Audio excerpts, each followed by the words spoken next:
I declare the ordinary council meeting of the 31st of May 2022 held in council chambers at the City of Subiaco open at 5:34 p.m. Welcome councillors, staff, the media and members of the community, and it is nice to see people here in the flesh watching us do our job, so welcome all.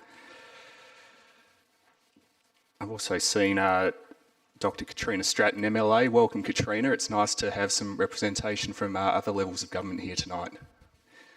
We'll do our best to behave. On behalf of the City of Subiaco, I acknowledge the Whadjuk Noongar people as the traditional custodians of the area.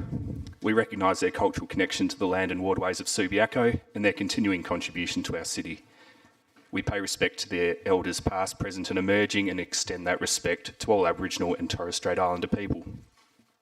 Please note that this meeting is being live streamed and recorded.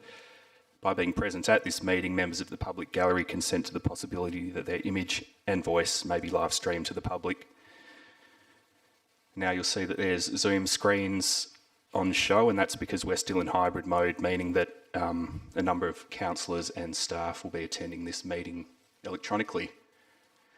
So joining us electronically is Councillor Burns and Councillor Jennings, it looks like.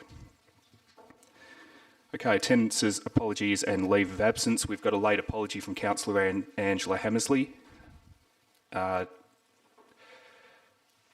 Leave of absence. There was one that came through from Councillor Powell. Councillor, can you remind me the dates that you're seeking leave for? 4th of July. Okay, so that was the 4th of July to the 25th of August. Can I have a mover and a seconder, please?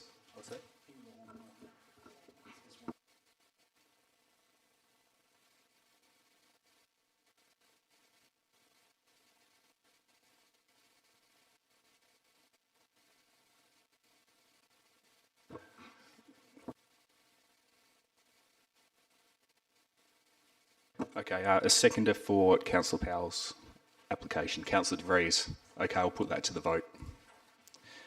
Now, given that we're in hybrid mode, we're going to vote with a show of hands. All those in favour? Anyone against? Councillor Jennings, I didn't see you vote. Was that a vote for?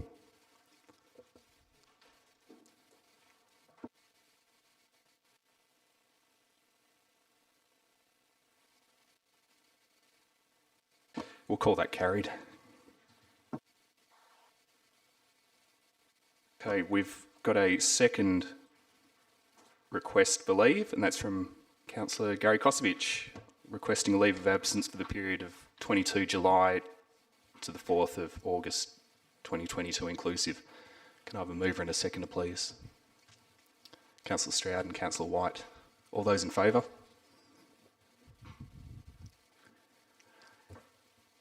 Councillor Jennings, can you hear us?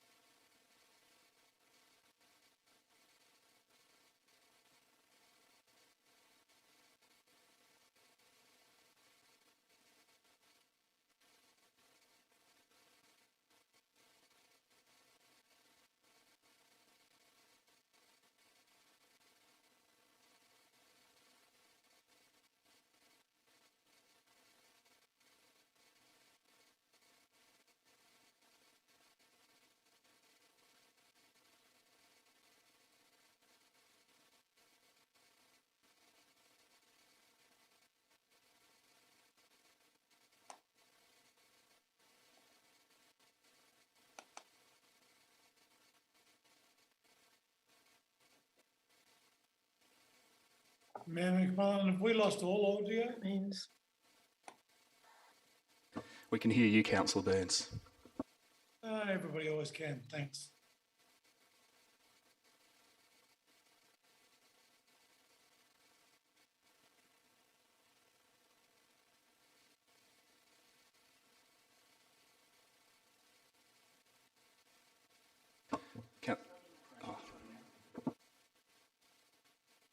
Through you, Mayor McMullen, I just suggested to Councillor Jennings that she might need to log out and just log back in.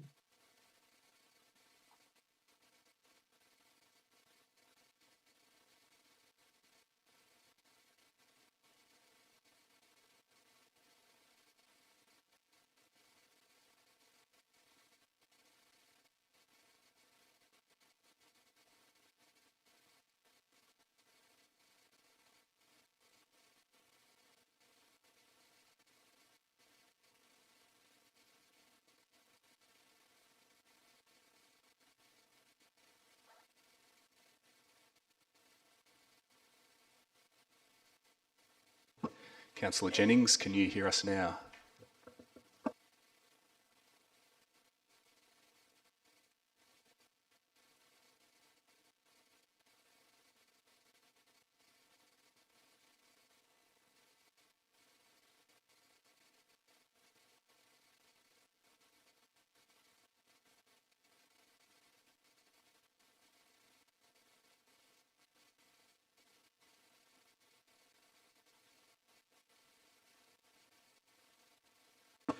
Okay, just for the people watching, I've asked governance to send Councillor Jennings a message to say that we'll carry on without her, and until such time as we can hear her and she can hear us, she won't technically be in attendance. But we've got a number of public statements to get through before we get to the council business for the evening.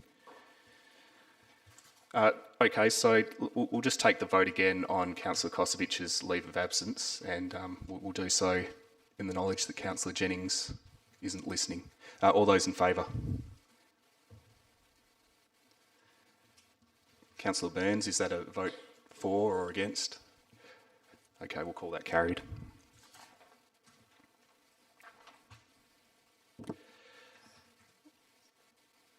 Disclosure of interest. I haven't received notice of any disclosures. Did anyone have any disclosures to make now?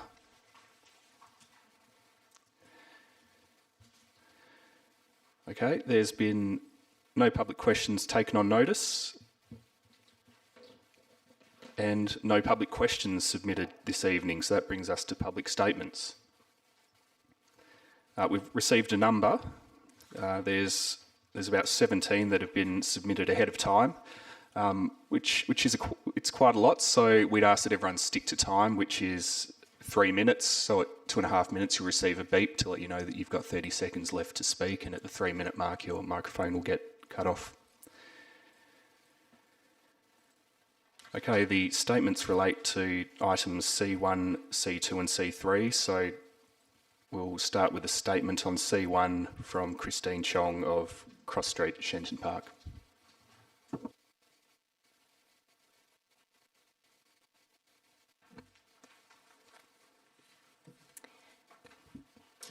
Good evening, Mayor McMullen and councillors. Thank you for your time in assessing the application for a single dwelling at 3 Cross Street, Shenton Park, as well as providing me the opportunity to share a little bit of our background surrounding this application. Our family have resided and been a part of the Shenton Park community for almost 3 years. We have grown up locally in Perth and understand and appreciate the importance of the family home.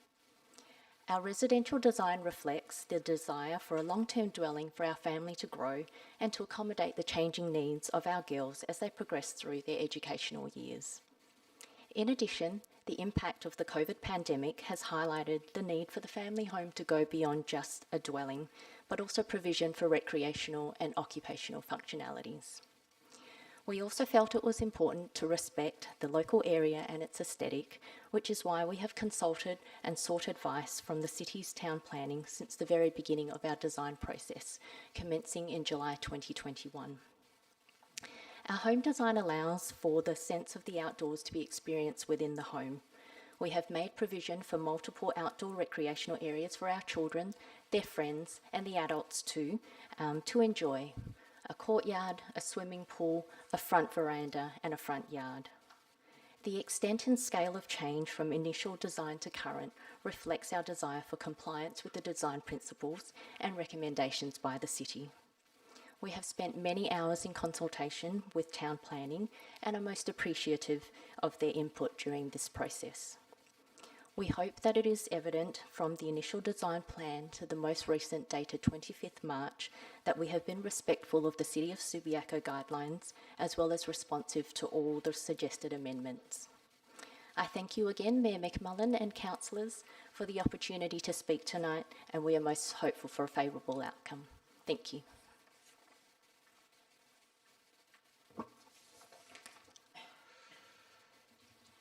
Andrea Pinnier of Cross Street, Shenton Park.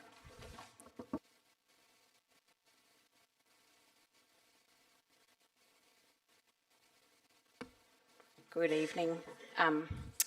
Thank you. I'm sorry this is a bit rushed as I wrote this quite quickly, so it's not as eloquent as I would have hoped. But good evening, my name is Andrea Pinar and I own 4 Stanmore Street in Shenton Park. We live diagonally opposite the proposed 3 Cross Street to the west across the lane. My family and I have been there for nearly 8 years. We are here because of the discretions being sought as a whole and their very clear adverse impact on the surrounding homes. We also feel that the negative impact of this application to those of us to the west and north has been minimised and feel the need to explain our concerns. Some key points around the discretions are discretion number 1, the open space, which is 4.3 variation or 19 square metres. This is quite a large variation in open space and one that can be rectified with a much smaller home. Stating that it is more difficult to comply because the block is smaller than the average is ridiculous. A smaller block should be used as an argument to insist on a smaller floor plan, not approve a larger one.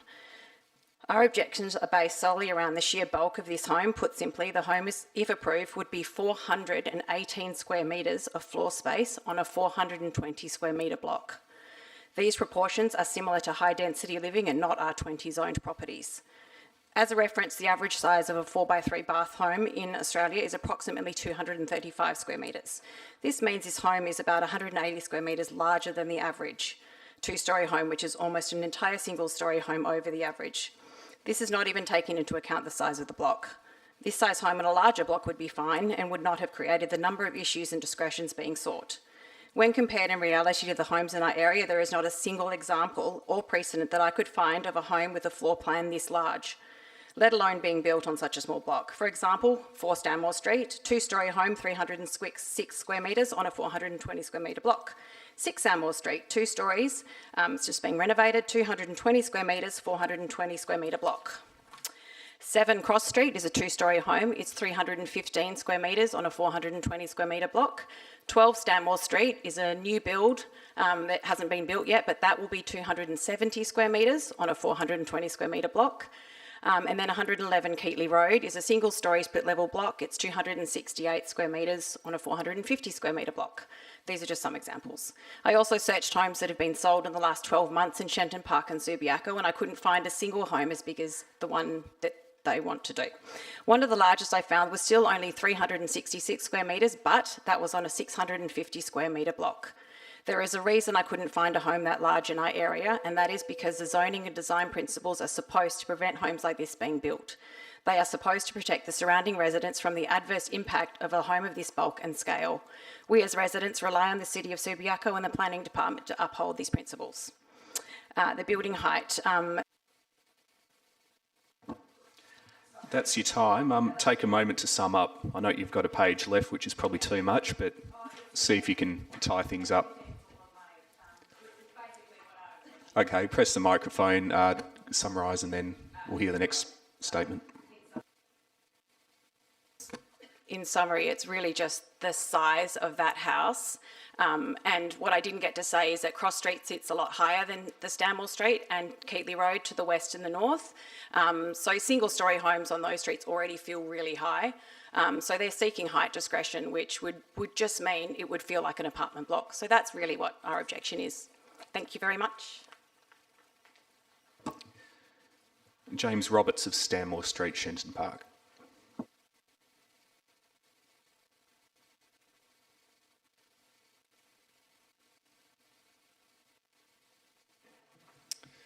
Good evening, Mayor and Councillors. My name is James and I'm the joint owner of number 10 Stanmore Street, Shenton Park. I've lived in Shenton Park for over 16 years and thank you for providing me the opportunity to make a statement on this agenda item.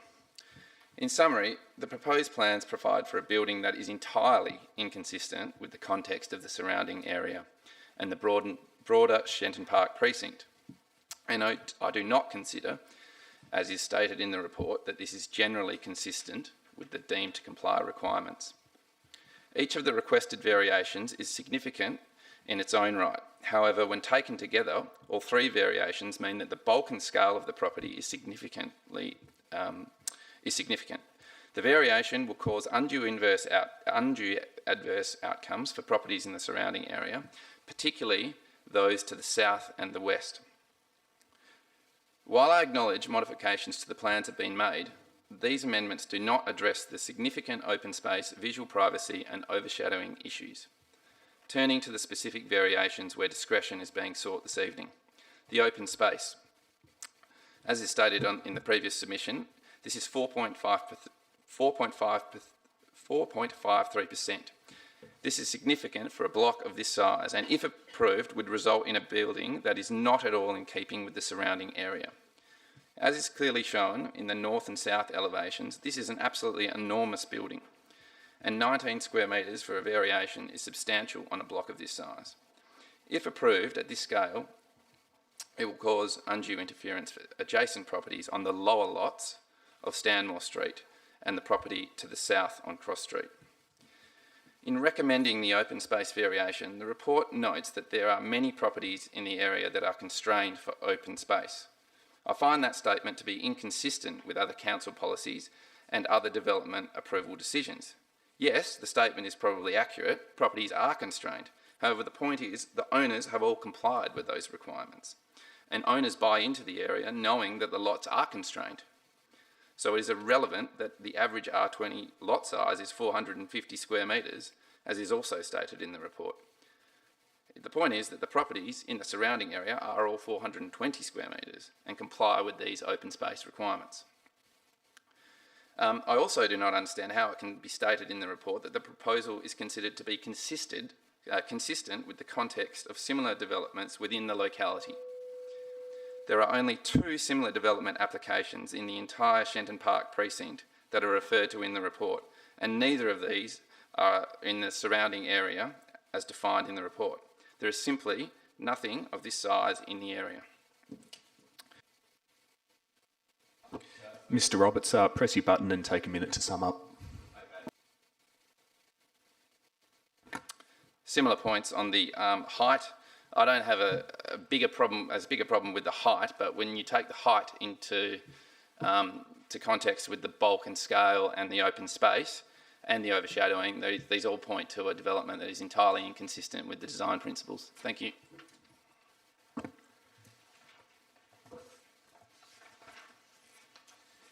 Shona Guilfoyle of Stanmore Street, Shenton Park. Okay, doesn't look like she's here. So we'll move on to the next statement from Neil Bailey of Keatley Road, Shenton Park.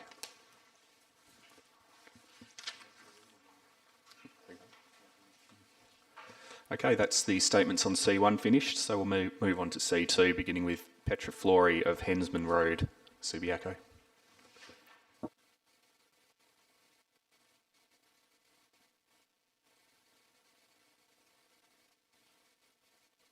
Thank you. Petra can't be here tonight. She's come down with COVID, so she's asked me to read out her statement for her. Just for the record, can you tell us who you are? Andrew Morris from 12 Gloucester Street. I'm a neighbour.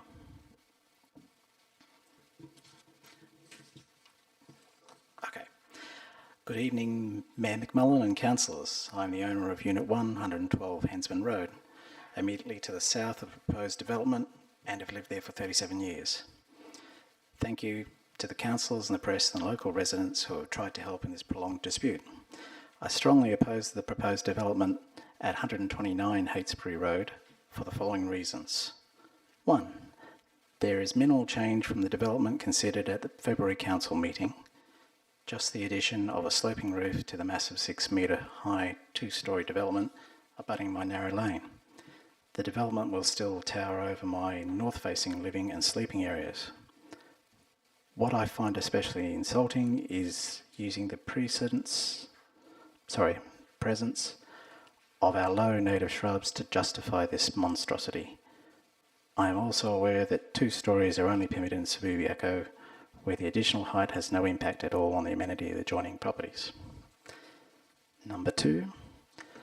While the 3-car garage has been shifted to the west, I believe this was done to avoid a sewer line rather than accommodate the southern neighbours, and has only shifted the problem away from me onto other residents at 112 Hensman Road. Cars will still be turning in a tight space 3 metres wide next to the units, affecting our safety and amenity. Point 3. My particular objection is that the proponents, despite urging by the councillors at the February meeting, have made absolutely no effort to contact me, let alone consider any formal consultation or amelioration. I clearly don't exist for them and remain invisible. The same applies for all the other residents and owners at 112 Hensman. This has led to a total loss of trust. Do I believe that there will be compliance with any further council recommendations or decisions? Absolutely not. In conclusion, while feeling helpless and underrepresented, I would urge the councillors to remember that proponents of Dream House comes at the cost and safety and amenity of my modest home. Thank you. Barbara Milletch of Heytesbury Road, Subiaco.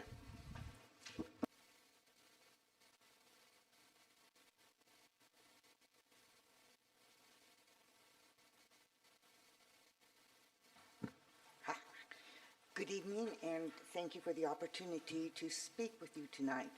As I said in a previous statement to you about this development at 129, over the 30 years that I've lived on Heytesbury Road, neighbors to the east, west, north, and south of me have always consulted when they do their own developments, and in some cases have even revised their plan so as not to adversely affect on my property.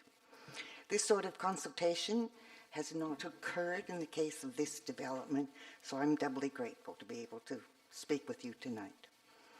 As time is of a consequence, tonight I wish to focus on one of my previously stated concerns regarding this development, and that is its disregard for the heritage values of the streetscape of the conservation area within which it lies. And to illustrate, I'd focus on just one aspect, and that is the proposal for a front yard swimming pool. I walk the streets of Subiaco at night, and I know of no other front yard swimming pool across the neighborhood. And I wonder where precisely the pool is located, especially in relation to the sewer line. I wonder what mandated safety fences will be composed of and how they will look from the streets. I wonder I wonder if there'll be required a large privacy wall and how that will be viewed from the streets. And I really am concerned about the big open space on the plans, which indicate perhaps a party or a entertainment area on the front fence. I hope not, since last night I was kept up past 1:30 when a party spilled out of the house onto the front yard. There's plenty of room for a pool in the backyard. Were it to be located there, then the beautiful 50-year-old native tree in the front yard would not need demolishing. Like my home across the street, this house at 129 is built about 1915 and situated at the heart of the Subiaco Red Fern and Union Heritage area, and is classified as a significant contribution. As I understand it, heritage precincts exist. Well, it's a good thing I don't have to read back the council's policies about all the requirements. I could tell you those numbers. All the policies that should govern a building that.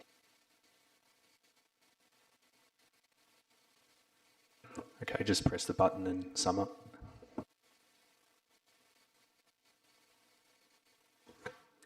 I would like to sum up by saying that I hope that this proposal will be reconsidered and that the policies regarding heritage values will be taken into fuller account than they appear to be.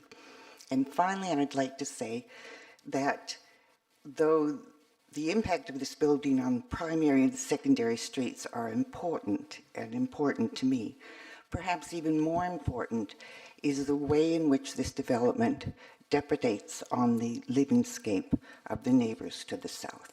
Thank you. Aston Clark of Hensman Road, Subiaco.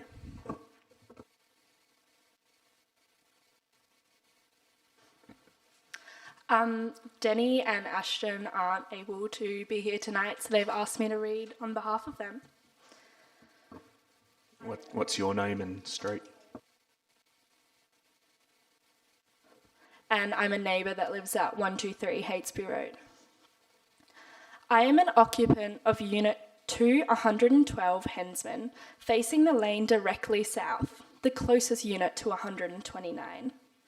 The carports open onto my living and bedroom windows, reducing my privacy and already poor sleep quality from noise and headlights flashing directly into my bedroom window.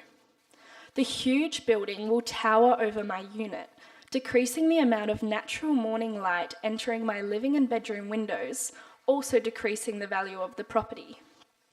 The cars from the carport enter the narrowest part of the lane. With the building height and the driveway compared to the sunken units, the impacts are even greater to me and my garden right against the lane. The council papers focus on impacts on the least impacted building, 135 Heytesbury.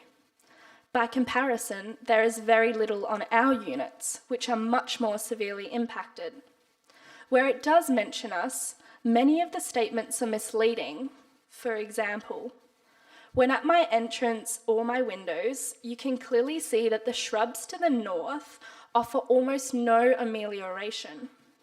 It talks about similar bulk and scale to 135, which is well to my west, not a fair comparison.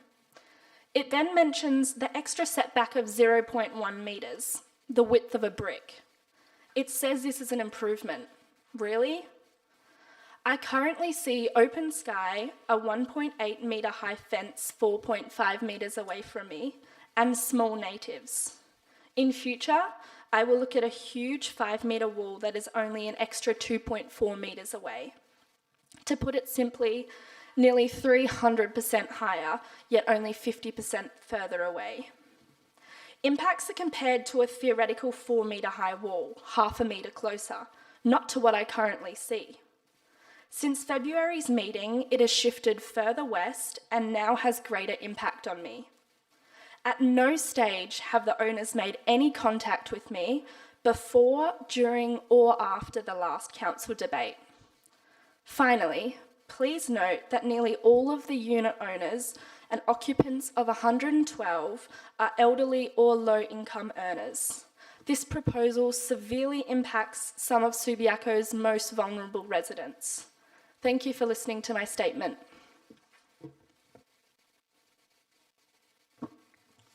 Helen Reid of Heytesbury Road, Subiaco.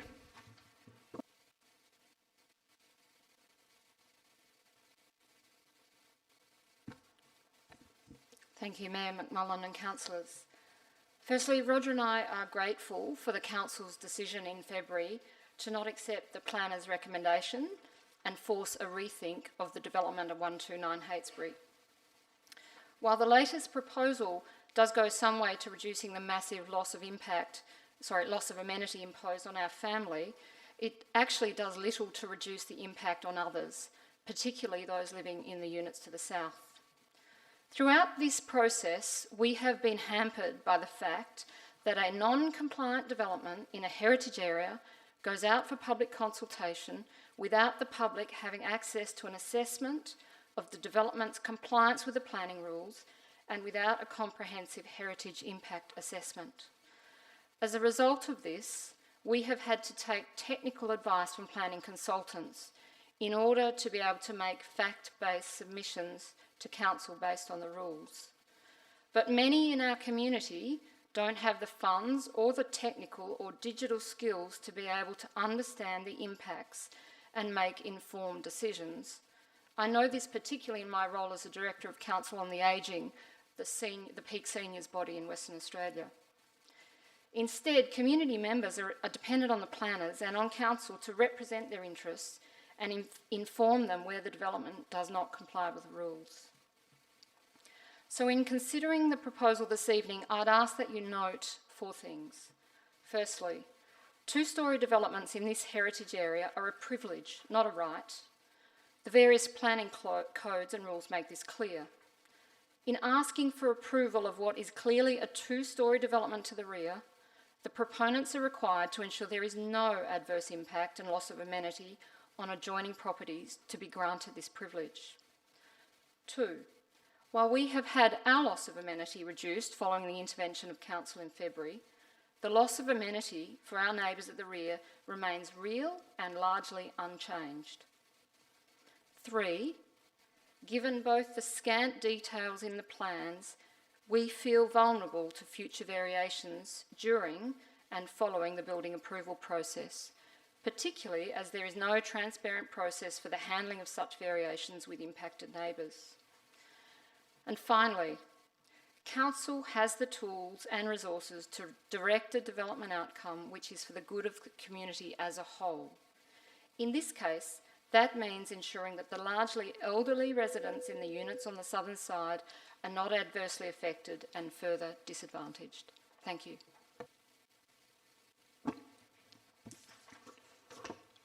That was the last of the statements submitted on item C2, but I note several statements were handed over the desk this evening.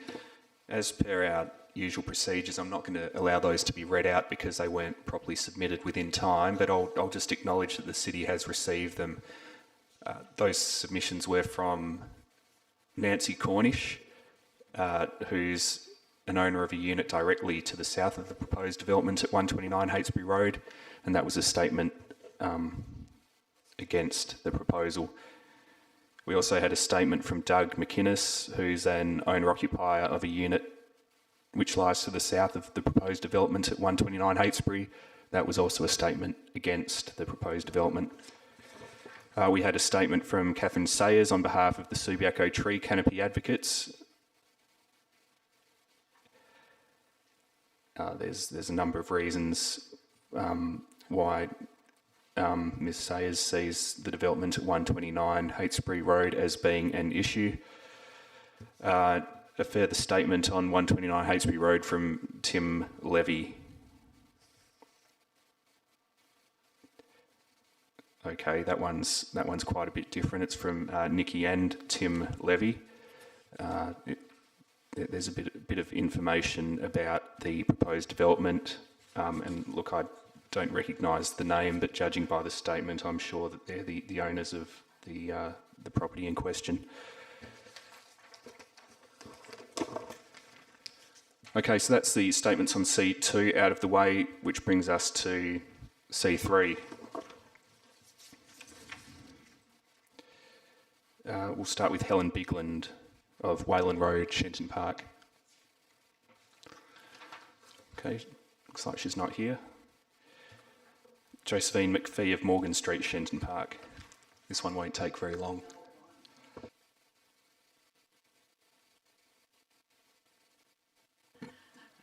All I want to say is I'm opposed to the proposed increase in density in our neighbourhood. John Hinton of Banier Lane, Shenton Park.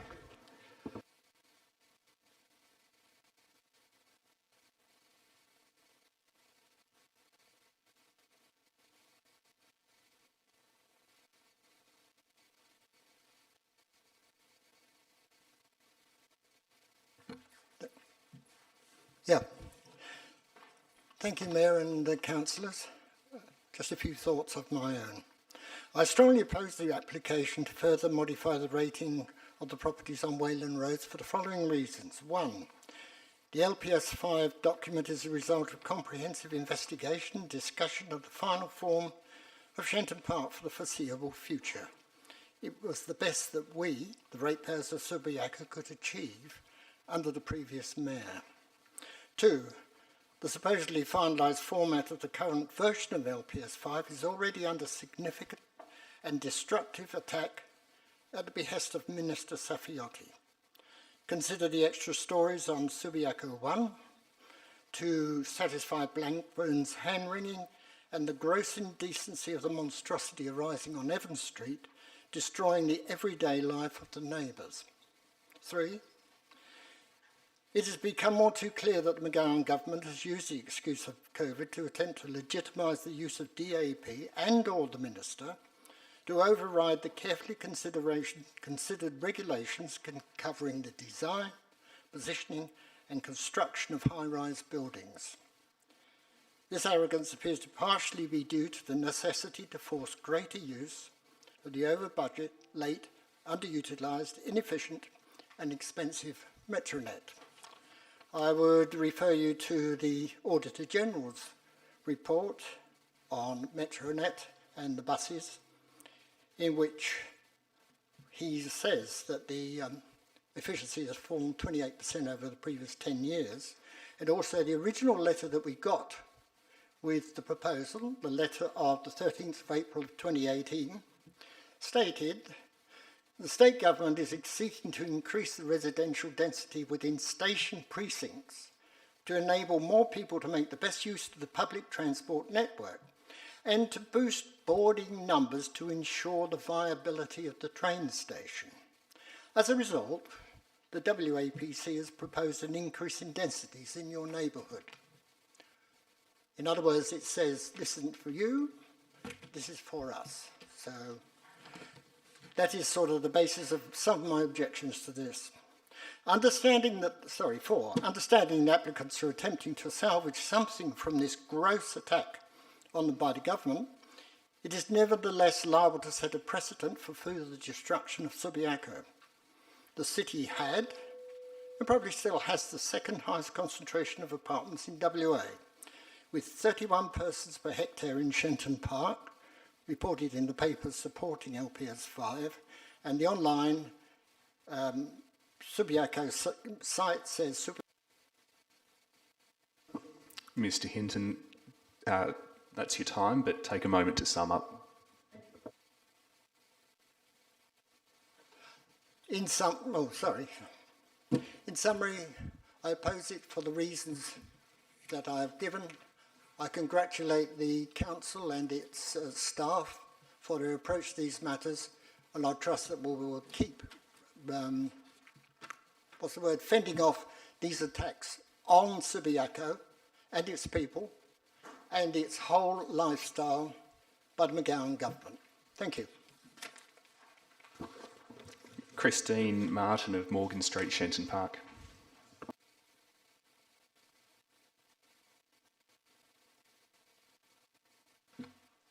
Good evening. I'm Christine Martin of 34 Morgan Street. I'll be brief, like Josephine, co-resident. For many reasons, I'm opposed to the rezoning of the 15 properties identified in Figure 1, page 40 of your agenda. Thank you. Susan Roberts of Morgan Street, Shenton Park.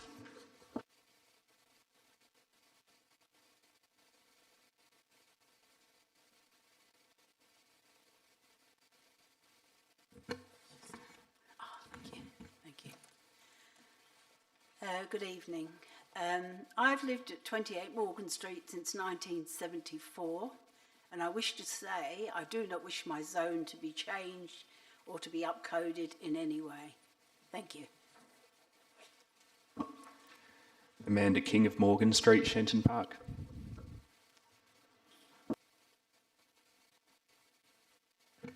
Hello, my name's Richard King, Amanda's husband. I'm here on her behalf because we have 2 young children that she's looking after. Sorry, just 1 second.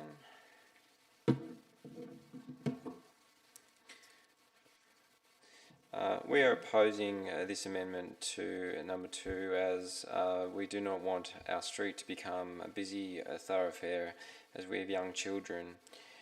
Changes to the zoning may impact the traffic as well as aesthetics to the street and devalue our property and Shenton Park in general. We chose this area for its village-like feel. Our block is a large blocks and quiet streets. We do not want high-rise apartments that will destroy the reasons mentioned and may also bring more crime into the area. Thank you. Peter McDonald of Onslow Road, Shenton Park. Good evening, Mayor, Councillors and staff. Under Council Agenda Item C3, I object to the proposed increase in residential densities for the 15 lots concerned in our neighbourhood in West Shenton Park. In my opinion, we'd be less likely to be seeing objectionable proposals of this sort if stronger protections were provided to lower zoned residential properties that are adjacent to or abutting higher zoned residential properties, notwithstanding the limitations imposed on local planning policies by state planning laws. I urge Council to not only accept the planning staff recommendation on this application, which is to reject it, but also to give consideration as to whether any additional relief beyond the current LPPs can be provided to those homeowners who find themselves in the same or similar situation to that of 37 Wayland Street as a result of the planning changes imposed on our city via LPS 5. Thank you for hearing me. Sherry Martin of Morgan Street, Shenton Park.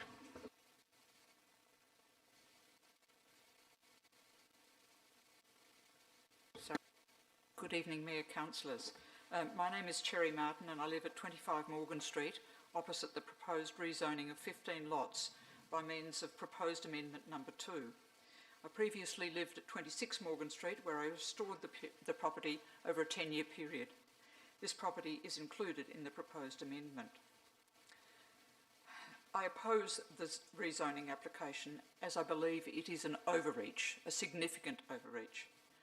I do not believe that a single landowner should be able to adversely affect the amenity of 14 other landowners and put forward an application for the rezoning of land that is not theirs.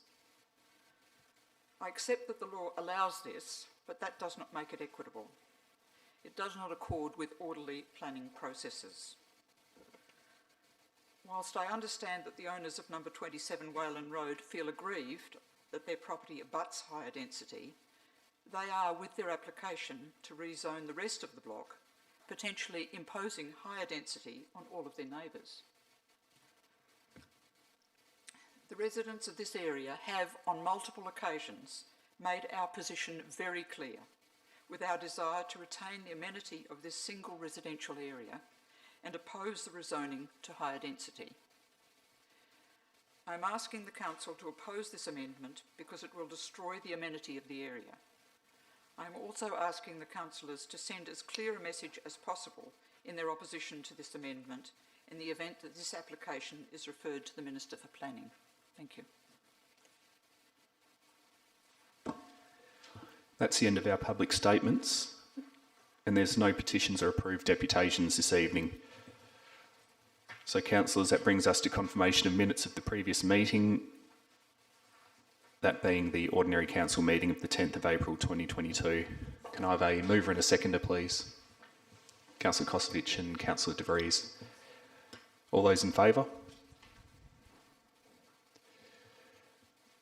That's carried unanimously. Now for some quick announcements. The federal seat of Curtin has a new representative in Kate Cheney.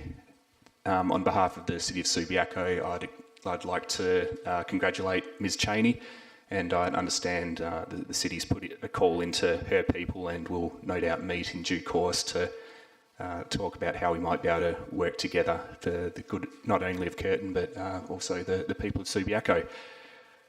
What this does mean is that Celia Hammond will be looking for her next posting, so I'd also like to take the opportunity on behalf of the City of Subiaco to acknowledge Ms Hammond's contribution to the seat of Curtin.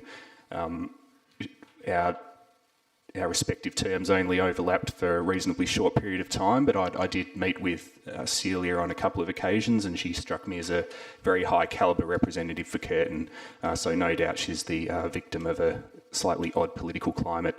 So all the best to Celia Hammond. The City will be writing to both Ms Cheney and Ms Hammond to wish them both well. Okay, back to Subiaco things. We're coming off a busy period since the last council meeting. There's been a number of public showings which are the result of a lot of hard work, not only by council but by our staff as well. We've seen the opening of the Rosalie Park lighting upgrades and mixed-use area. We've had the launch of the Perth Comedy Festival at a new wine bar in Rockaby Road by the name of Bar Emily. We've had a citizenship ceremony. We've conducted our annual photographic awards. We've had our first Economic and Business Development and Sustainability Committee meeting, which was formerly known as EBSAC, and we were pleased to be joined on that committee by two community representatives in Radi Stulich and Jason Murphy. I was privileged to read a story at the National Simultaneous Story Time at the library last week, and a few weeks back we successfully held the Subi Blooms event on the Mother's Day weekend. All the while we've dealt with our core business with things like a proposed scheme amendment, a refurbishment of our beloved library building, and a range of other things in a way that I think has given the local government, the local papers little to report by way of drama. And finally, a quick plug for something I'm doing tomorrow. I'll be a member on a panel at a property council breakfast. The topic is North, South, East, West, a spotlight on our urban-suburban cities, and I'll be joined by a few other mayors, and we'll be asked some questions by a reporter from Business News, and we'll do our best to answer those.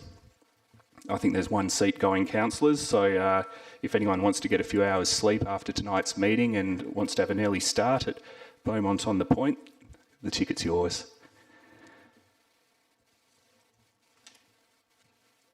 Okay, well that brings us to reports of committees and officers. For the information of the members of the public who are watching our meeting, it's intended that a number of the recommendations presented to this meeting will be grouped together and passed en bloc, as there's been no amendments or alternative motions received from elected members.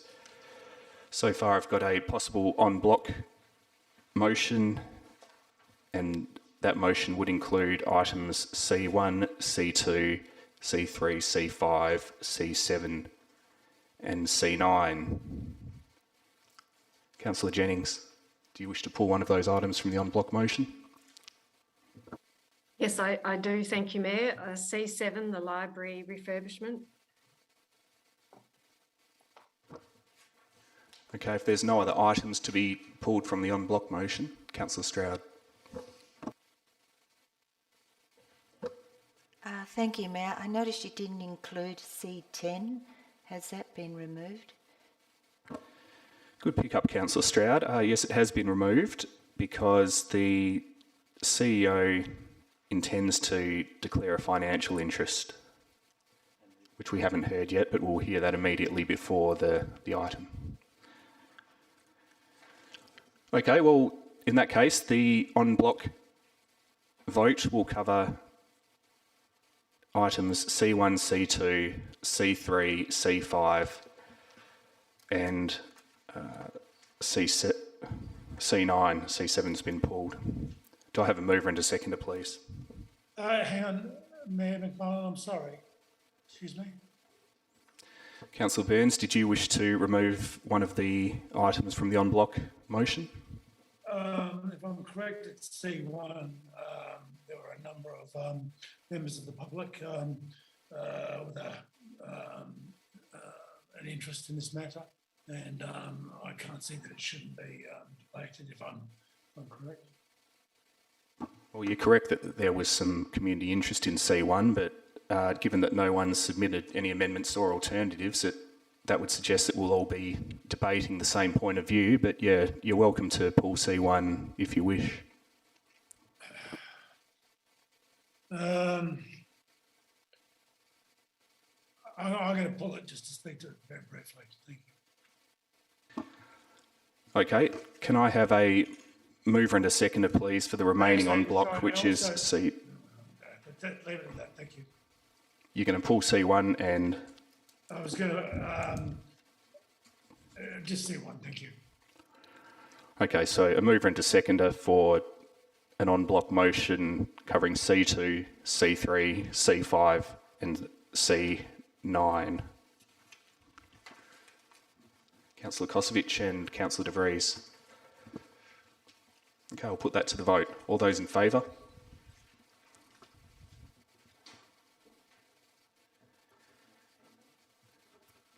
That's carried unanimously.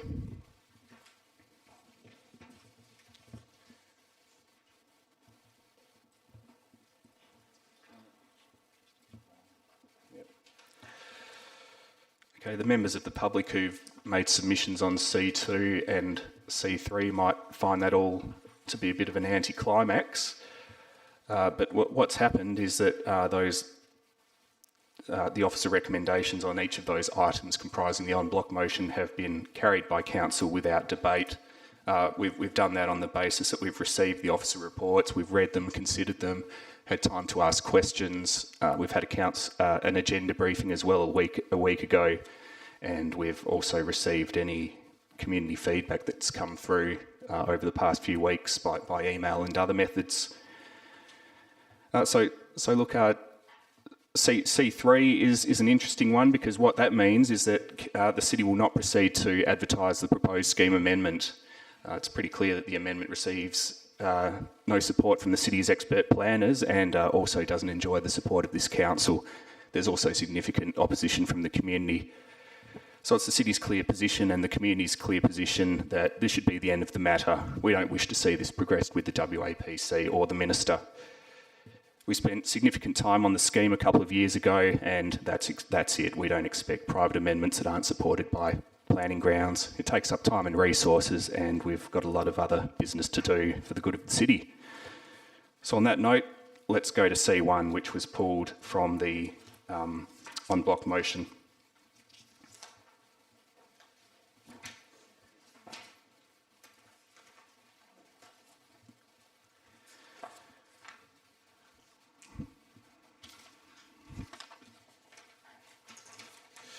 The C1, I think we all know, relates to a proposed development at 3 Cross Street, Shenton Park. We've got an officer recommendation for a conditional approval, and this has been pulled from the en bloc by Councillor Burns.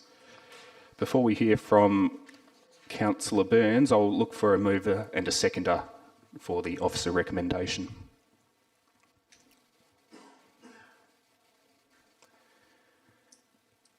Mover and a seconder. Well, this is a surprise. Councillor Jennings, are you moving?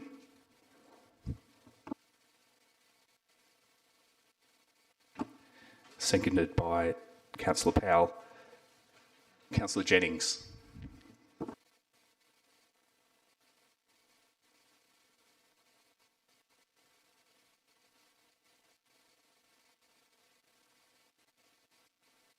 Sorry, my mouse wasn't cooperating to unmute. I do support the officer recommendation. I moved it because, no one else seemed to be willing to do that, which is a little bit strange, but so be it. I'm not a particular champion of this development, but and I do think it has aspects that are, not consistent with what the kind of development that we probably want in Subiaco. But those things, I don't think we can, object. We can object to them, but I don't think on planning grounds, and if this was to be taken further, that that we'd be successful in challenging those things, unfortunately. So while it's not perhaps fitting in the way that neighbours and some people might like in Subiaco, the changes have been made to the plans, quite significant changes, and to the extent that discretion is required, it's quite small. I don't think that the amount of discretion required when you've got the measurements of it's 4% more or something, it's not of a level of significance that would be a strong argument if it ever came to a SAT challenge or anything like that. So the discretions are relatively minor, even though people I can hear in the public gallery that people in their statements that they weren't happy about it, and I do understand the reasons for that. But on planning grounds, I think there's little that we could do to, well, we could refuse it, but it just, in my view, it just will not fly at SAT. And and part of the objection is to it being 2-storey, but that's been changed around just along with a whole lot of other things. So it's largely compliant. There is some discretion, and that's within the bounds of, I think, what would ultimately be approved at a higher level. So that's why I'm going to, in the end, support the officer report. Thanks. Councillor Powell, did you wish to speak? No, I'll reserve if that's okay, Mayor. Speak later if I need to. Because you seconded it just to get it on the table, I'll allow that if you wish to speak later. Does anyone else wish to speak? Councillor De Vries. Just wish to thank people who came tonight to speak to us, and it's interesting hearing people's position, and I understand that there are concerns about this development. Unfortunately, because it is a compliant development, a lot of those concerns, I hope, will be ameliorated once the building goes up and not be as severe as it was in the initial development. I actually thought about it quite a lot, and I went back to the officer's recommendations and the changes that were put in place subsequent to it going back to the town planners, and I think there was a little bit of a positive move in terms of increasing the amount of reducing the height, reducing the bulk. It's the 4.53% variation of the in terms of land use was at least an improvement. I mean, it may not be the home that other people in the neighbourhood would like. It seems rather out of character with what Shenton Park has had in the past, and that's obviously the owner's choice. They're really small blocks, and these people, the owners, who are building, the applicants want to have a bigger house. It is really up to individuals. When it's compliant, I think it's an individual choice to some extent. I really do understand the concerns that were raised, and I think it's important that we listen to the community and try our best where possible to go back and seek for improvements. And I think this is a case where those concerns were listened to and improvements were sought and gained. So I also feel that this would go forward. If it went to another body, it would be approved. I think we have to take that into consideration and have to do our duty. It's not always, what we personally like or dislike. It doesn't come into it. It's about our duty as councillors, and in this case I have to support the officer's recommendations and also commend them on their effort to seek improvements, because it takes a lot of work and effort working with the applicant, working with the community, and I think this was a clear case where there was that effort put in. Even if the final result's not what everybody wants on both sides, I think it is still about compromise. So thank you to everyone who spoke tonight. Thank you again. Councillor Burns, are you speaking for or against?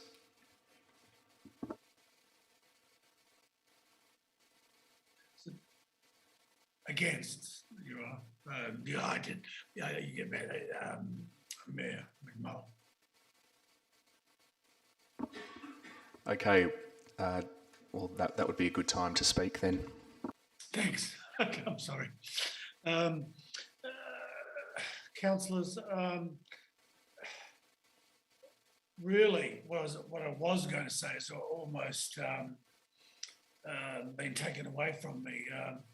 I think Councillor Jennings had a little choice. We were going to end up a little bit twisted if somebody hadn't proposed it. I think Councillor Jennings, without trying to speak for her, my guess would be she proposed it unwillingly. She proposed it unwillingly. To the members of the gallery, I think what was demonstrated just in the last few minutes is that our hands are tied, and albeit there's sympathy from the council that this perhaps is also not our cup of tea, unfortunately there was nowhere to move forward to. And that's why I pulled the matter, so that there was no consideration in the gallery and to the neighbours of the people that have come along to, when they speak to their friends, etc., on what took place, that this by any means really, albeit technically and legally, has been supported by us. I don't think anybody would walk away thinking that we have a taste for it. So I don't know that there's much more that I can add than that. I would, if I could interrupt myself, Mayor McMullen, is it possible to ask a very simple question just to this? Something perturbed me about the documentation. It's pretty simple. All right. Usually we ask questions before we speak, but Councillor Burns, I'm happy for you to ask a question. Well, it was only, it was only that it was my understanding that before we demolish anything, and I know the demolition policies have changed, right? But it was my understanding that before we demolished anything in Subiaco, we photographed it. But I noticed in the additional information that there were photographs of the building, but the building was they were taken when it was half demolished. Did some breach occur that they were unaware they had to photograph it, or do we no longer have to photograph buildings before they're demolished? It just something that caught my eye, and I'd just be interested to know why we have photographs of a now historically, or maybe of a half demolished building. Acting Manager Planning Services. Thank you, and through you, Mayor McMullen. So in 2015, the state government planning framework changed, so demolition of single houses which aren't heritage places, so that's heritage lists or heritage areas, is exempt from development approval. Previously, that would have required approval from most local governments, including Subiaco. At that point in time, or that juncture, normally there'd be a requirement if there was a need for planning approval. One of the conditions would be that an archival record would be submitted, but as it was exempt under the current planning framework, that was not required. All right, thank you. Look, I appreciate that. That's why I knew the first part with regard to demolition. I just was unaware about the photograph situation. But thank you, and thank you, Mayor McMullen, for allowing the question during debate. Again, I'll leave it at this. I believe, and I would hope that everybody in the gallery and their friends, when they speak to them later on, has an understanding of how this council feels about the matter. I'm not going to reiterate it again, but other than this thing, it was going to go through en bloc, and then we were all but close to not even finding anybody that wanted to even oppose it. So what more can you say, than looking at that situation? But thank you for your time, and thank you for allowing me to put it at the last second, Mayor Powell. I appreciate it. Thanks, Councillor Burns. Any other speakers? Sure. Councillor Powell. Look, this is just really to endorse, I think, most of what's already been said. It is a big building. It is on a small block. There have been changes made, but look, it's never going to satisfy everybody. There are difficulties as well with the terrain in that area, that some areas are higher than others. But in the end, I agree with my fellow councillors, there's really not the basis upon which to valid planning grounds to refuse it. So if there aren't, then there's no use putting it to another court either, to another area. So I'm going to support the officer recommendation as well. Anyone else wish to speak? Okay, Councillor Jennings, did you wish to close? I'll put that to the vote. All those in favour of the officer recommendation?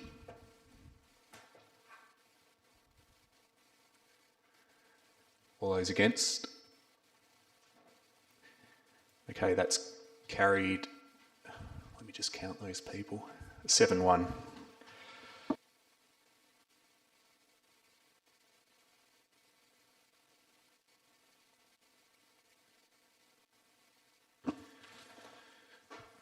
Councillors, as we know, C2 and C3 went on block earlier. That would bring us to C4. Proposed urban strategic planning projects. We've got an officer recommendation to prioritise certain projects, but I note we've got an alternative from Councillor Stroud. So we'll deal with the officer recommendation first. Is there a mover and a seconder? Councillor De Vries.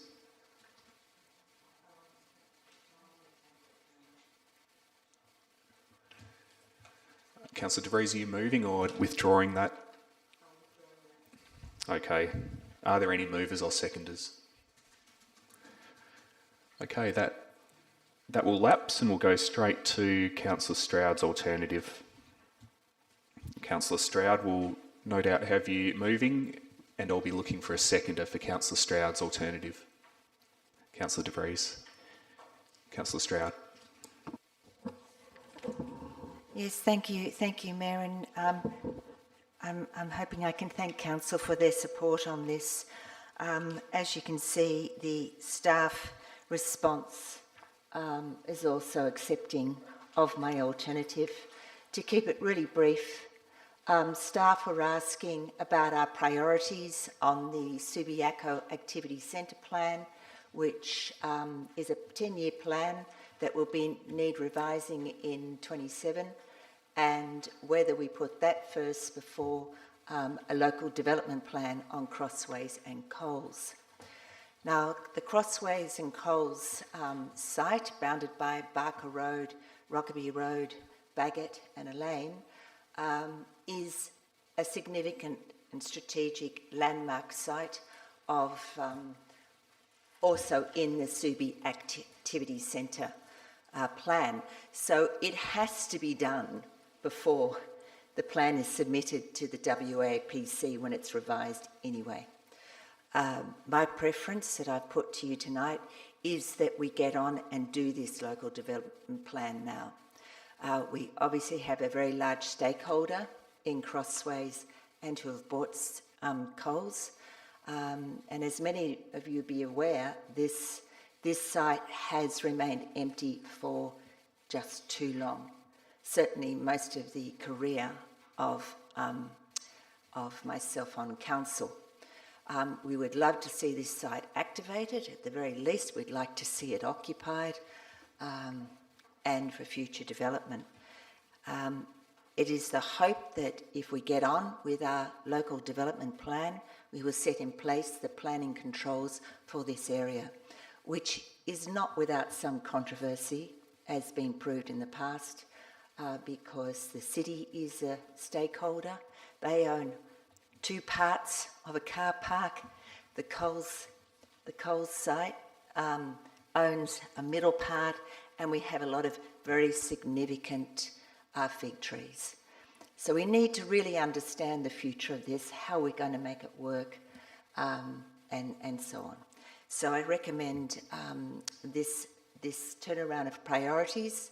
Let's support the local development plan first, and then the staff, once they have the resources, they'll complete that or be near completion and get on with the Subiaco Activity Centre Plan vision, which I was also very much part of its making during my career on council. Thank you.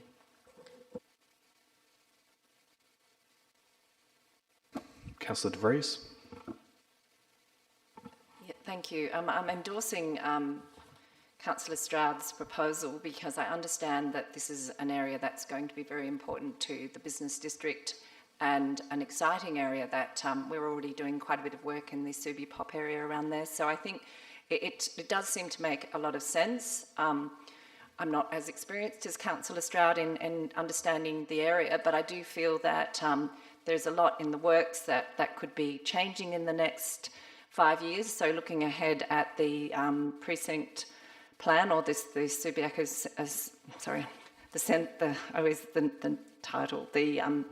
the planning process for the Subi Centre will obviously be undergoing quite a bit of change as well. So I think focusing on the local development plan seems to be a good way forward.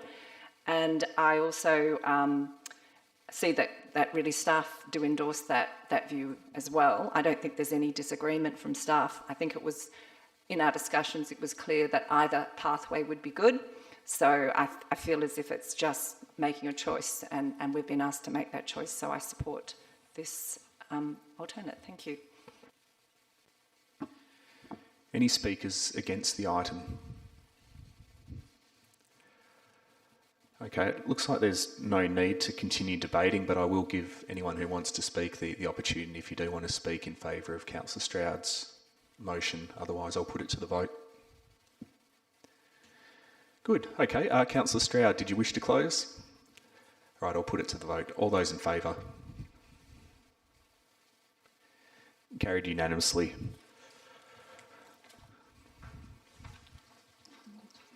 Your Honour, well, Mayor McMullen, I actually didn't vote, sorry.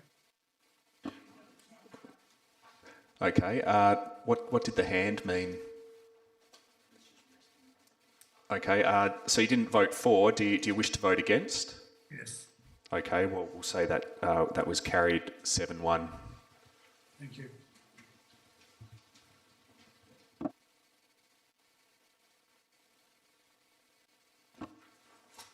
Councillors C5 went through on block, so that takes us to C6, endorsement of the draft waste local law. The mover and seconder, please. Councillor Stroud and Councillor Kosovich. Councillor Stroud.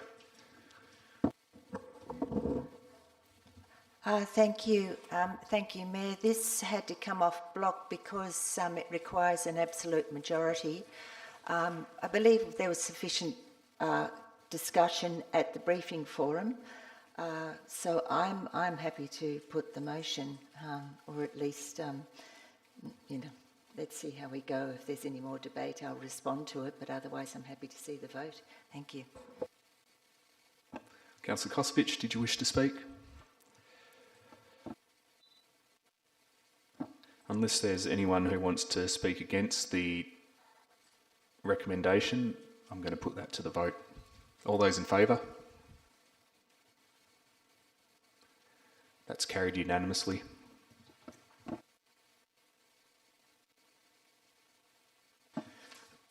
The next item is C7, External Restoration Project for the E.H. Parker Library.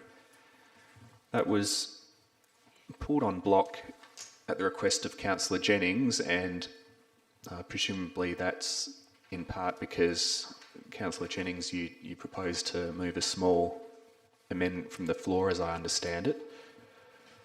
I'll look for a mover and a seconder for the officer recommendation first. Councillor Stroud and Councillor Powell.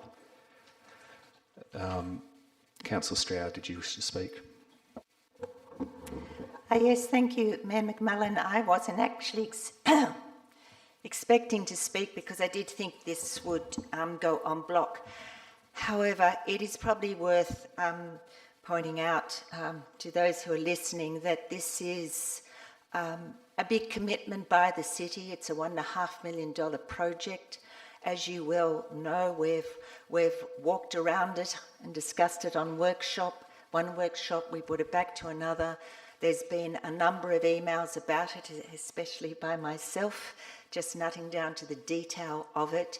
It has come about not only because we're talking about a building that is 50 years old, but it is suffering some big water problems, mainly because the garden was never meant to be built up against the building, and a drainage causeway sort of wasn't put in the first place.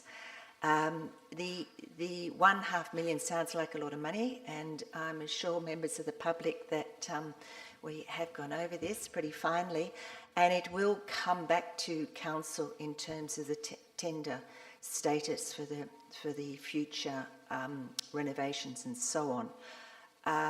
It does involve the removal of the roof, as well as moving gardens away, as well as putting in drainage and so on. Yes, I commend this to you, and interested in hearing Councillor Jennings' amendment. Thank you.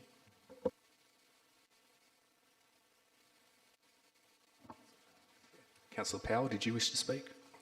Yes, thank you, Mayor. Yeah, look, I'm supporting supporting this move. Look, it's a grand old building. It's a bit of an icon, and it was designed by a local architect. So I think it's a very important thing to Subiaco. But it does need a bit of a makeover now after 50 years. It needs a new sort of waterproof hat, because it's a bit leaky, and it seems like there might be a bit of water under the slab as well, or moisture. Some of the panels are going to have to be replaced, I think, on the building. I think it's unfortunate that some of the trees will have to go, but that, the roots of them are causing problems for the slab. Look, it's a building that gets a lot of use. It's a central landmark to our city. While $1 million to $1.5 million might sound like a lot of money, really it's not much more than the price of a new apartment in the city. And for that sort of $1 million for an apartment in the city now. For that sort of money, though, you're going to get a building that then is going to last and be of use for another generation at least, and I think that's a very worthwhile investment. My family have used that library on numerous occasions since when my children were little, and I would hope that their children's children will be able to use it as well. So I support it. Thank you.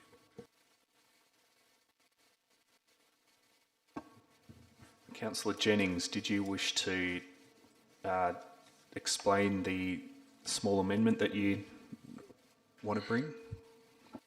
Yes, thank you, Mayor. I would like to.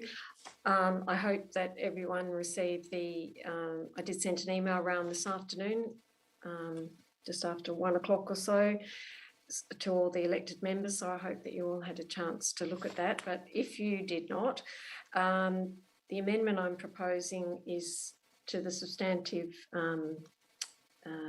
motion, of course, and it's just essentially requesting and directing it in another respect, where I'm asking that there be given preference for replacement trees, being West Australian native species, that is to replace the 2 trees that are being removed on the southern end of the library because they're either too close to the library, or they are, it could be retained, but it'd have to have a structure built around it to keep the soil level, and then that creates further potential damp and moisture problems and ingress into the building. And then the second part of it, and that the landscape architect to be instructed in accordance with that preference as part of the brief. So, and the actual wording, if I can read the whole thing out if that helps, just to make sense. It says, reinstate the soft landscaping elements as contained in this report, and my amendment follows on now, but with preference for replacement trees being Western Australian native species, and the landscape architect to be instructed accordingly as part of the brief. And then to the substance of it, or the thinking. Councillor Jennings, before I get you to speak to it, I'll ask the mover and the seconder of the officer recommendation if they're happy with that, because they may already be convinced. Councillor Stroud, what do you think? Councillor Powell? Okay, Councillor Jennings, looks like there's no need to debate your amendment because the mover and the seconder are happy to take it on.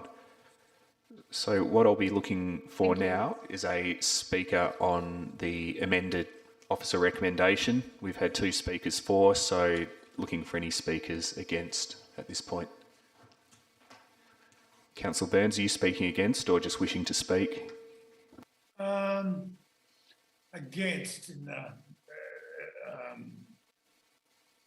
I'll just get into it. I'll call it against. All right, thank you. Councillors, I'm obviously not against, and everybody knows how I feel about the library, so I'm obviously not against its restoration. What I am against in this recommendation, or sort of in this officer recommendation, is one, firstly, I don't think it goes far enough. I think the library needs more attention than we're possibly giving it. And other than that, all I want to say is I'm very disappointed, and there's nobody I can particularly name or whatever else, but I'm very disappointed that the library is actually in this state, because it actually doesn't have to be. Without going into architectural nuances, which is completely unnecessary, everything's talked about. Well, we planted things around the outside of it and that caused moisture. Well, I mean, that's not exactly rocket science. We penetrated the roof with corrosive materials. When I say corrosive, they were corrosive against the materials that they were penetrating. Okay, so that's caused us to have to replace the roof previously, which is probably, and I'm going to just say simply angers me, arguably, besides the library style when it was built 50 years ago, the wheat thatched ceiling panels that were just arbitrary, to me, they were just arbitrarily removed and replaced with modern materials, and not even one of them was kept as for its architectural significance. Is beyond my contemplation. So, as I said, I'm against it because I'd actually like to go further. And I think that, this is going to go through tonight, so it's not going to go further, but the cost might blow out anyway when we discover there's more things we need. But I'd just like to say, again, I'm just very disappointed how all of a sudden, I brought this library up years ago and how important it was. And we're in a situation where, okay, if it's looking at this building or even other buildings, how much damage has to be done before they get our attention, and what's the saying? Councillor Burns, I might just stop you there because we're debating whether or not to refurbish the library, so we probably shouldn't get into the state of other buildings in the city. So if you could just keep your debate relevant, please. All right, I'll just leave it at this then. Thank you, Mayor McMullen. I won't mention other buildings, but we didn't look after this one. And when I say we, I'm not talking collectively about the members that are in the chamber or on Zoom right now or the staff, but I'm talking historically, okay? We need to be putting far greater effort into, what is that saying, an ounce of cure is worth a ton of medicine or whatever it is, We need to be well ahead of looking after our assets before we come along and say they're falling down with concrete cancer and all this sort of stuff after the horses bolted because we left the gate open. I'll leave it at that. Any other speakers? Councillor Stroud, did you wish to close? I will close on the point that we had, in response to Councillor Burns, we have had a number of opportunities actually to speak up if there was any other areas that he felt there was needed to be done with the library. And I'd also like to make the point that the library has not been ignored over the last few decades. We've had actually a number of significant refurbishments to my memory, particularly internally and so on. So otherwise, I commend this now, particularly the external refurbishment, to you. Thank you. I'll call the vote. All those in favour?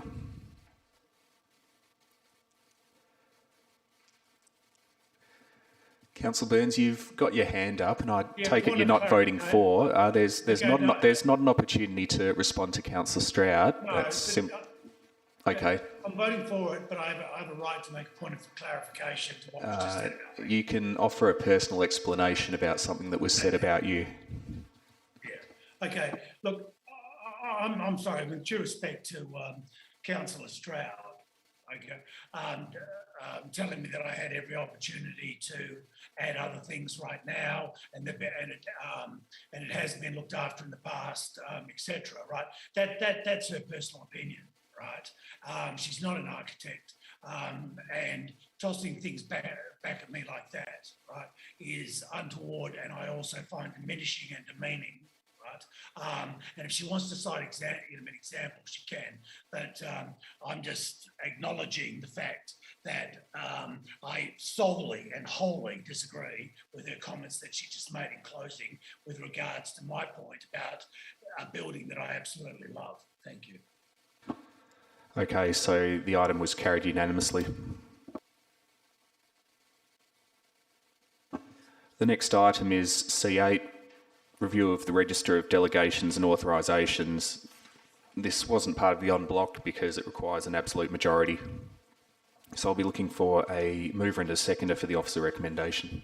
Councillor Stroud and Councillor Kosovich. Councillor Stroud, did you wish to speak? Councillor Kosovich? Okay, in that case, I'll call the vote. There's not going to be any opposition. All those in favour?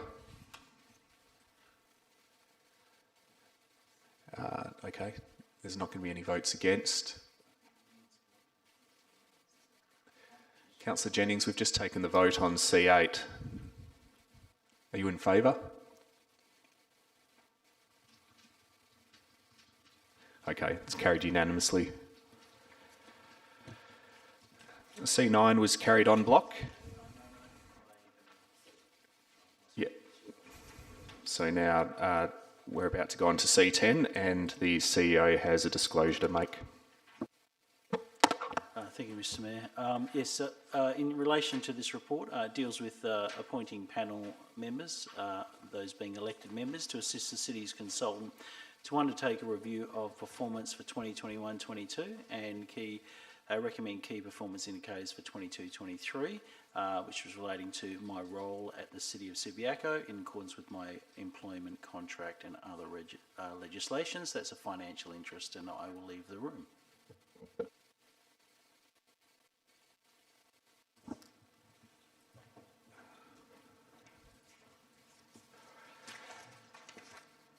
Okay, we've got the officer recommendation and no amendments or alternatives, so I'll be looking for a mover and a seconder, please. Councillor Kosovich and Councillor White. Councillor Kosovich, did you wish to speak? Councillor White. Is there anyone against the officer recommendation? Okay, I'll call the vote. All those in favour? Carried unanimously.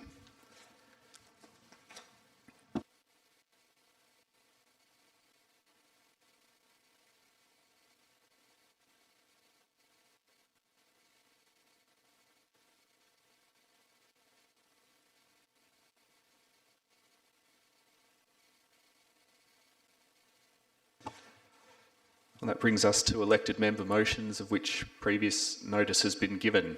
And we've got one submitted by Councillor White, Plastic Free July. I'll take it as read. I'll assume Councillor White is moving, and I'll be looking for a seconder for Councillor White's EMM. I think I saw Councillor Kosovich's hand go up first. Councillor White. Thank you. I'll be brief. Plastic Free July, if you didn't know, began out of the WMRC in 2011. It's a simple campaign which simply asks people in July of each year to reduce the use of single-use plastic wherever they can in their lives. It's just a simple practice that they're encouraging individuals, families, businesses, organisations to do. As you may know, it's now been adopted since then that the campaign is run across 190 countries involving 100 million people around the world. So I just thought this was a great opportunity, recognising that we do a good job, I think, in recycling and waste management, and there are good efforts in this regard. But July is not far away, and I think this is an opportunity for us to get some good messaging out about and show some local community leadership around this topic. One of the things that struck me about it was this on our meetings the last few months, and I'm not trying to virtue signal with this, but I think the point being that there are simple things that we can do to reduce the use of plastic. Recycling is great. In terms of plastic, it doesn't go all the way. and we're still around the world suffering, and I won't go into all the details, but basically it remains a pretty intractable whatever it is problem, that if we don't start to reduce and reuse these kind of issues, we'll get ourselves in further and further trouble. And Australia does pretty badly in this regard. So, you know, I think all the right reasons to start to say the messaging. Now, just in terms of the motion itself, basically I've tried to keep this as simple as possible. To be honest, I think it's very modest, and maybe next year we'll bring something more ambitious. But the point being, can we promote it through our social media and other communication channels that we have? And can we encourage families, individuals, businesses, etc., to adopt it? There is, presiding member, there is a change I need to talk to a little bit later in relation to the first point, where I've inadvertently mentioned our Kind's Cup Exchange. And I didn't realise at the time, but it's actually a private business, the Our Kinds. So I would like to remove those two words and keep it in. We'll come to that, I guess. Secondly, that I think that we should try and reduce the use of single plastic wherever possible, and I'm thinking of this kind of thing, and other ways in which the administration and the council can do that. I've mentioned at least one workshop it would be nice to have, and I understand that one of these, a morning tea, is already planned to try and encourage the use of and promote Plastic-Free July in the month of July with WMRC. The fourth point is simply that I'm not trying to say we should spend a whole lot more money on this or extra resources in any way. It really is simply about improving how we do things with existing resources, and that includes our own communications budget and communications channels.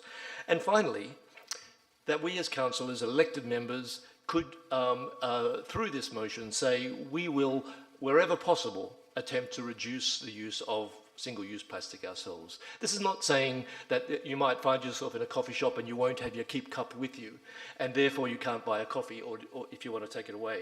It's not saying any of those things, but it's just saying that you will do your best. Wherever practical, wherever possible, you will try and reduce it. That's what the ethos of Plastic-Free July is about.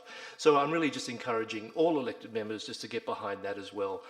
Again, not as a virtue signalling kind of exercise, but really just to try and say locally, this is an issue of importance. There is a campaign that came out of this area that has now gone around the world, and why can't we get behind it and just and give it more strength?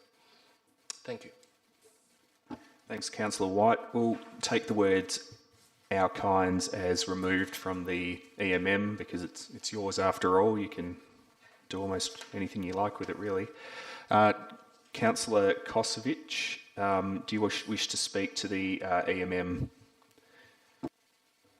Just briefly, thank you, Mayor. I'd like to commend Councillor White. I think this is an excellent initiative. We're all aware of plastic in our daily lives. I have vivid memories of trekking in Nepal and seeing plastic bottles strewn everywhere. It's a third world country, and the people who visited that country didn't care. I would hate to see that become commonplace anywhere, and I think this is a common sense thing for single-use receptacles or bottles, and I totally support it. Thank you. So it's not going to change the vote in any way, I don't think, but I've just got a question for staff, if I may. I read the officer comment as being a polite way of saying that the city was going to promote Plastic-Free July anyway, but what Councillor White proposes is a little bit different to what the city had proposed. If this motion is carried, how does the planning process look from here? Do we take a bit of what the city already had lined up and combine it with the new aspects that Councillor White's introduced? Just thinking who, yeah. Okay, Director Technical Services, where to from here if the motion's carried? Through you, Mayor McMullen, yes, we are collaborating with the WMRC. Obviously, there is things that were set in train in regards to Plastic-Free July.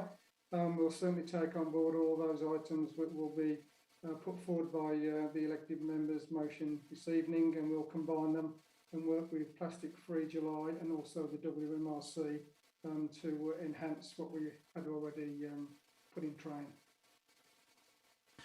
Thank you. I sense there's not a lot of opposition to this item, but I did see Councillor DeVries' hand go up, so because you're quite keen to speak on it, I'd like to give you the opportunity, Councillor DeVries. Thank you to Councillor White for bringing this to our attention, and it's pretty exciting for someone who's spent so much time looking at the problem of plastic waste in my teaching. I didn't actually know about it, so that's pretty extraordinary. So thank you. And I'm thinking a lot about where this can be of great benefit to young people. There's a Dutch inventor called Boyan Slat, and as a 15-year-old, he worked on an invention to clean up the Great Pacific garbage patch of the plastic. And he has actually revolutionised the thinking about cleaning up waste, but also about how young people, when they're inspired by great ideas. He was 15 and he was going on a holiday with his family, and he saw all this plastic waste in the ocean when he was diving, and he went on to do obviously engineering, I believe, in Holland, and he's now a young adult. And I often show the work of this young man to my students when I'm teaching, and I'm really hoping that we can do more on this, as Councillor White has pointed out, in collaboration with the Bob Hawke College students, the local primary schools. I think young inventors and young minds can be really inspired by great ideas, and I applaud the idea of definitely reducing our plastic usage. You know, that's something we really need to work at. When I first came on council, we had jugs of water, so it would be good to have those jugs back if they're not hidden somewhere and buried in a cupboard. But it's just really important that we you know, I understand that water still comes from the plastic containers that we get it from, so it's quite complex, that chain of plastic. So I know it's not a fix to anything, but it is inspiring to think that there can be leadership. And I applaud the work being done behind the scenes. Thank you, Director Millard, for the work that you've been doing in bringing the city to a really enlightened position. And I think that's why we are a leading council. So thank you very much to Councillor White, and of course I endorse it. And I haven't opened the bottle yet, notice. Thank you. Any other speakers to the motion? Councillor Stroud. Yes, thank you, Mayor. Yes, I'd like to speak to the motion just on the basis that, yes, it's true, Plastic Free July did start with Rebecca, who was an employee of WMRC, and it started to grow, you know, bigger than Ben-Hur, and was taking WMRC away from their dedicated duties, and so they cut her loose, and the rest is history. It's now respected all around the world, and hats off to her. Because the city is a member of WMRC, it does automatically make us a member of this event, Plastic Free July. And so when I asked WMRC, I said, you know, I asked them whether it was, you know, worth pursuing this as an elected member's motion. This is in the early days when Simon first put it across our table. Oh, sorry, Councillor White.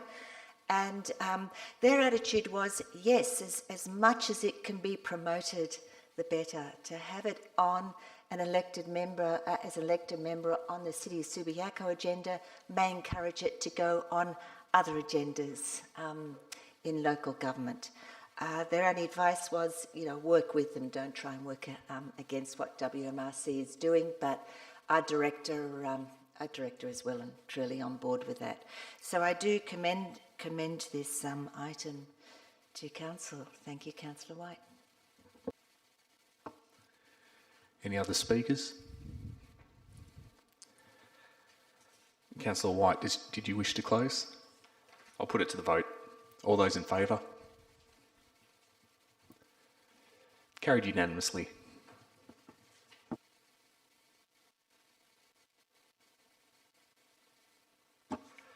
Okay, councillors, there's no business of an urgent nature that we need to deal with this evening, so that brings us to the confidential part of the meeting. I'll be looking for a mover and a seconder for a procedural motion to close the meeting under section 7.18 of the Meeting Procedures Local Law, The reasons being that we will be dealing with a contract or a proposed contract, and will further be disclosing with a matter that, if disclosed, would reveal information about the business, professional, commercial or financial affairs of a person. So I'll move into seconder, please, for the procedural motion. Councillor Burns. Councillor Stroud. All those in favour?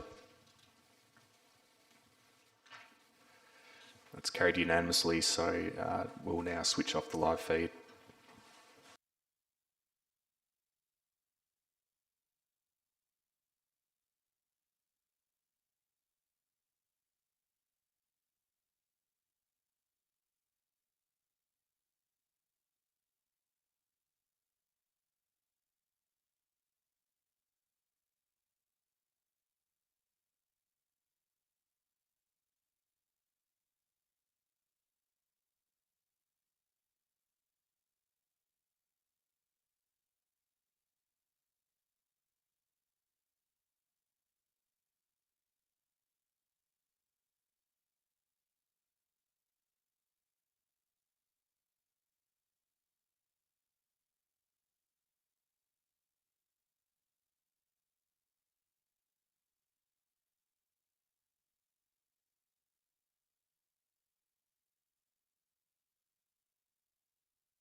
Okay, I confirm that Council has made 2 decisions behind closed doors.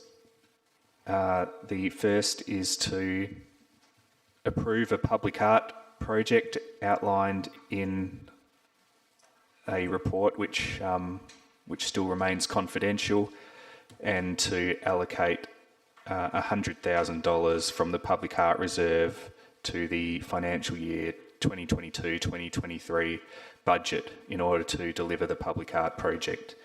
No doubt we'll publicly share more details about that project once we've gone through the various processes with the other parties. Now, the second decision we've made behind closed doors is to note that the city's lease of 41 Bishop Street, Jolimont, is due to expire on the 30th of June 2023, and that Council resolves to release the existing tenant from the lease and to lease the property to a third party who at this stage I don't think we'll name until the lease is signed. And we've further authorised the CEO to execute any documents and do other things necessary to give effect to the resolution. And there's 2 other housekeeping points as well, in that the other parties will be advised of our decision, and Council's decision is to be included in the public minutes of this meeting.